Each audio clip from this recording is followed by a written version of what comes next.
Hey Patrick, do we get to drink now? Funnest part of the day as we start winding things up and enjoying all the wonderful ups and downs and travails of being a fine wine retailer.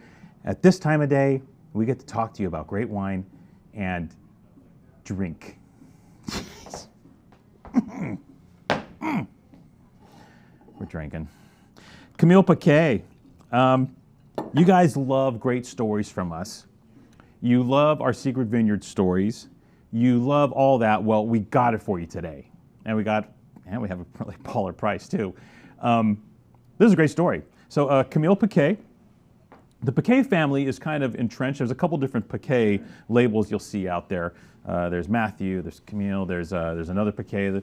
And they're really entrenched in the Macon-Solutré. They're one of these long-standing families, like whether it's Ferret or Ovig or Chateau de Fouissé, a lot of the folks in the Macon-Solutré have been there a long time, especially a lot of the folks around Pouilly-Fouissé, around Fouissé. This area is everyone that has the best vineyards there have never given them up, right?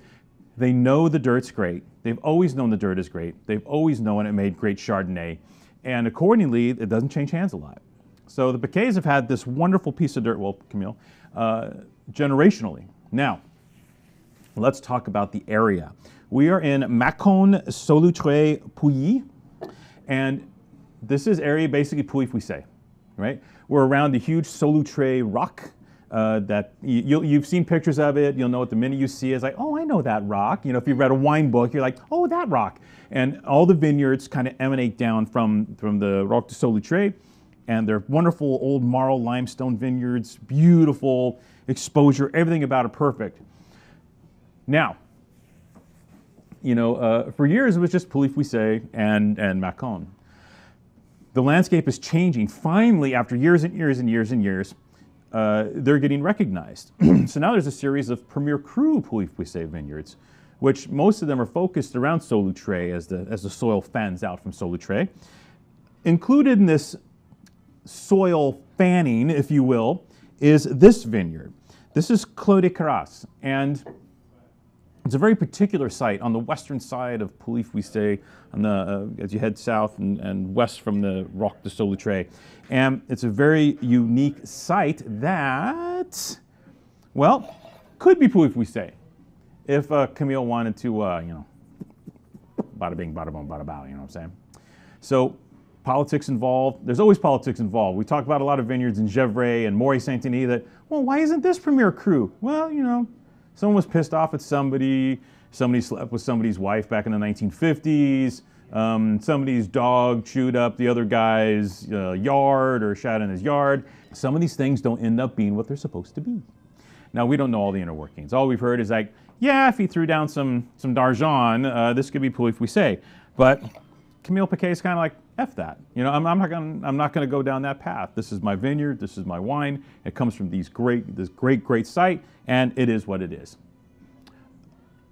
Good call. He takes the wine, good call for us. He takes the wine, he ages it in neutral barrels, Tronchet, Francois Frère, good older barrels. Works all organically, native yeast fermented. Everything about this wine is right to convey the sunshine of this particular area. Because, there you go, sunshine. Because what we're dealing with here is we're a little further south. It's a touch warmer. And these wines, these Chardonnays are always a little more kissed by the sun. The reason why Pouilly-Fouissé was so popular on wine lists, back in the 70s and, 80s, was for a French wine, it was juicy, it was yummy, it was almost California-esque in its demeanor. And that hasn't changed. This area produces sunshiny wines that have minerality, that have that wonderful intensity, that are French, that feel French, but are richer. And in this market, last I heard, that's not a problem.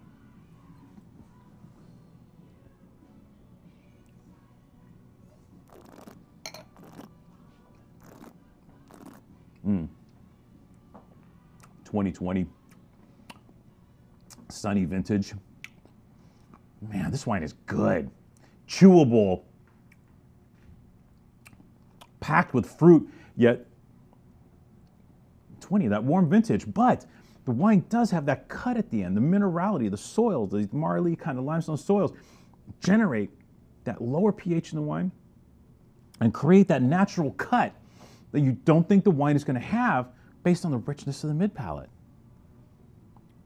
Love it. But that's what makes these wines so endearing to us. Like, we're huge Macon honks, in case you didn't already figure that out. You know, the wines of Viognier Classé, Macon Classé. What's happening in Pouilly right now is astonishing.